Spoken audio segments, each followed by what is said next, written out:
అందరికీ అర్థమయ్యే రీతిలో భగవద్గీత మొదటి అధ్యాయం 36వ శ్లోకం. నిహత్య ధార్తరాష్ట్రాన్నః కా ప్రీతిః స్యాత్ జనార్దన పాపమేవాశ్రయేదస్మాన్ హత్వైతానాతతాయినః. ఓ జనార్దన, ఈ ధృతరాష్ట్ర కుమారులను చంపి మనం పొందే ఆనందం ఏముంటుంది? వాళ్ళని చంపిన పాపం తప్ప అని అంటున్నాడు. అలాగే 37వ శ్లోకంలో తస్మాన్నార్హా వయం హంతుం ధార్తరాష్ట్రాన్ స్వబాంధవాన్ స్వజనం హి కథం హత్వా సుఖినః స్యామ మాధవ. అందుకని ఓ మాధవ, మన బంధువులైన ధృతరాష్ట్ర కుమారులను చంపడం మనకు తగదు. మన వాళ్ళని చంపుకొని మనం ఎట్లా సుఖంగా ఉంటాము అంటున్నాడు. మళ్ళీ మళ్ళీ అదే సాకు చెప్తున్నాడు, రకరకాలుగా చెప్తున్నాడు. దాన్ని జస్టిఫై చేసుకోవడానికి ఇంకో శ్లోకం 38వది.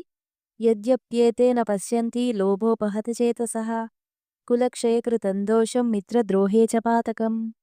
లోభంతో మసకబారిన మనసుతో వీళ్ళు అంటే ధృతరాష్ట్రులు కులనాశనం వల్ల వచ్చే దోషాన్ని, మిత్రద్రోహం వల్ల వచ్చే పాపాన్ని చూడలేకపోతున్నారు.